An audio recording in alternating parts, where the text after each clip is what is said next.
তাহলে class number 3-তে the বেটের আমরা কি পড়লাম যে বন্দি তার বন্দিত্ব দশা কেমনভাবে কাটাচ্ছে, প্রথম বছর থেকে দশম বছর পর্যন্ত কেমনভাবে কাটিয়েছে সেটা আমরা দেখলাম, তাই তো।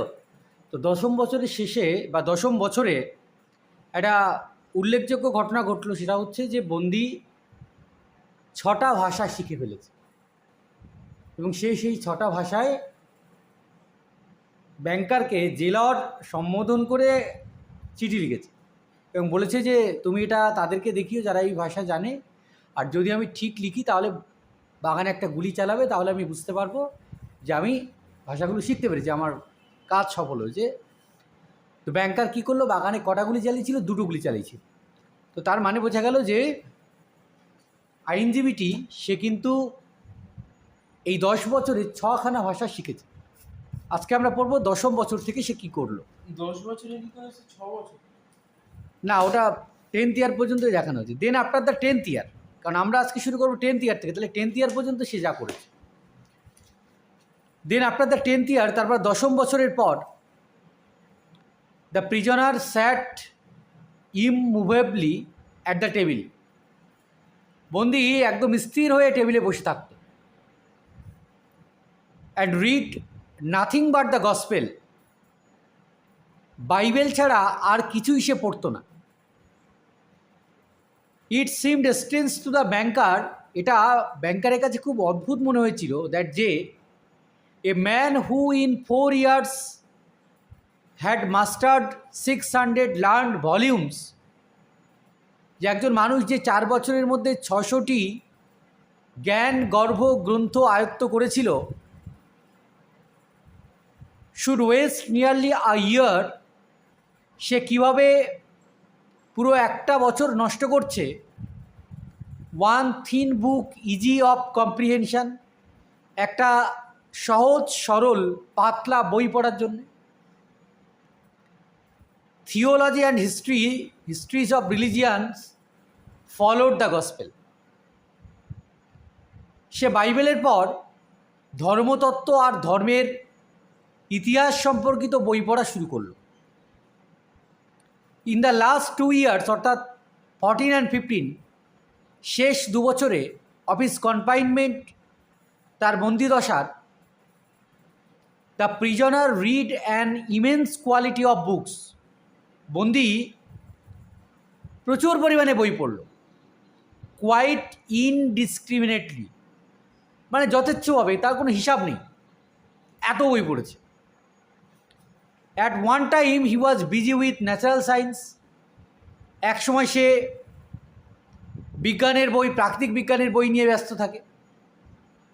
দেন he would ask for Byron আর শেক্সপিয়ার, তারপর আবার বায়রন বা শেক্সপিয়ারের বই, মানে লিটারেচার, সাহিত্যের বই নিয়ে সে ব্যস্ত থাকে। There were notes in which he demanded at the same time, ছোটো ছোটো চিরকুটে যে লেখা সে লিখেছিল, যে দাবি সে জানিয়েছিল, সেখান থেকে বোঝা যায় যে একই সময়ে সে বুকস অন কেমিস্ট্রি, সে রসায়নের বই চেয়েছিল, and a manual of medicine, চিকিৎসাবিদ্যার একটা পুস্তিকা চেয়েছিল, অ্যান্ড এ নভেল, একটা উপন্যাস চেয়েছিল, and some treatise on philosophy or theology, দর্শন বা ধর্মতত্ত্ব সম্পর্কিত কোনো প্রবন্ধও সে চেয়েছিল। His reading suggested a man swimming in the sea, তার এই পাঠের অভ্যাস, পড়াশুনোর ধরন দেখে মনে হচ্ছিল একটা মানুষ যেন সমুদ্রে সাঁতার কাটছে। Among the wreckage of its ship, তার জাহাজ ডুবির পর বা জাহাজ ডুবে যাওয়ার পর, and trying to save his life, সে তার জীবনটাকে বাঁচানোর চেষ্টা করছে, by greedily clutching first at one spear and then at another, সামনেই যা পায় এক টুকরো ভেলা বা অন্য আরেকটার দিকে সে হাত বাড়াচ্ছে। The old banker remembered all this, এবার আবার বর্তমানে ফিরে এলো। বৃদ্ধ ব্যাংকারের এই সব মনে পড়ে গেল। অ্যান্ড থট, সে ভাবছিল, tomorrow at 12 o'clock he will regain his freedom, কাল দুপুর 12টার সময় সে মুক্তি পাবে। By our agreement I ought to pay him 2 million, আমাদের চুক্তি অনুযায়ী আমাকে তাকে 20 লক্ষ টাকা দিতে হবে। If I do pay him, আর যদি তাকে আমি এই টাকাটা দিই, it is all over with me, তাহলে আমি সম্পূর্ণ I shall be utterly ruined, মানে আমি সম্পূর্ণ নিঃস্ব হয়ে যাব। 15 years বিফোর, 15 বছর আগে, his millions had been beyond his reckoning, তার সম্পদের পরিমাণ এত ছিল যে তা গোনা যেত না। Now he was afraid to ask himself, সে এখন নিজেকেই জিজ্ঞাসা করতে ভয় পাচ্ছিল, হুইচ ওয়ার গ্রেটার, কোনটা বেশি, হিজ ডেপস, তার ঋণ, অর হিজ অ্যাসেটস, না তার সম্পদ।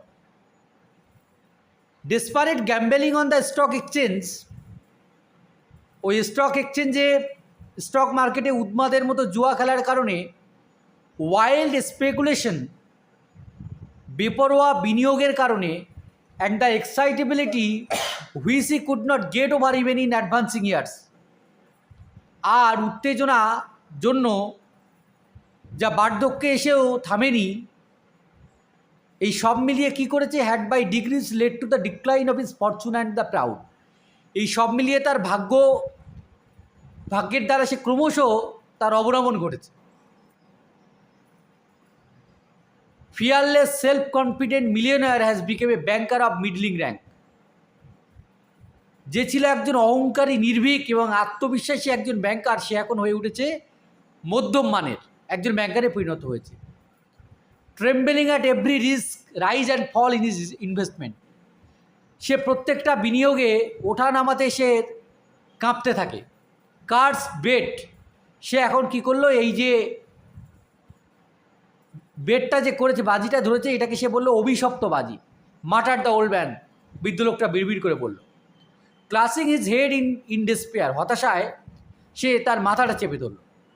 Y did not the man die, লোকটা মরেই বা গেল না কেন। হি ইজ অনলি 14, ওর বয়স এখন 40 বছর। He will take my last penny from me, সে আমার শেষ পয়সাটাও কেড়ে নেবে। হি উইল ম্যারি, সে বিয়ে করবে। উইল এনজয় লাইফ, জীবনকে উপভোগ করবে। Will gamble on the exchange, সে স্টক মার্কেটে জুয়া খেলবে। While I shall look at him with envy like a beggar, আর আমি তাকে হিংসা ভরে একটা ভিক্ষুকের মতো তাকে আমি দেখব। Hear from him every day the same sentence, প্রতিদিন হয়তো তার কাছ থেকে একই কথা আমি শুনবো, I am indebted to you for the happiness of my life, আমি আমার জীবনের সুখের জন্য আপনার কাছে ঋণী। লেট মি হেল্প ইউ, আপনাকে একটু সাহায্য করতে দিন। No, it is too much, না এটা অনেকটাই বেশি। The one means of being saved from bankruptcy and disgrace is death of that man, আর এই দেউলিয়া এবং অপমান থেকে বাঁচার একমাত্র উপায় হলো ওই লোকটার মৃত্যু। এই পর্যন্ত পড়া থাকে। তাহলে মোটামুটি ব্যাংকার একটা কনক্লুশনে এসেছে যে ওই টাকা না দিয়ে বরং তাকে মেরে ফেলা যাক, মানে এরকম একটা সিদ্ধান্তে সে এসেছে। তো এরপরে কী ঘটে সেটা আমরা পরের দিন দেখব। ঠিক আছে, দেখে নাও, কিছু জিজ্ঞাসা করার থাকলে করে নাও। শেষে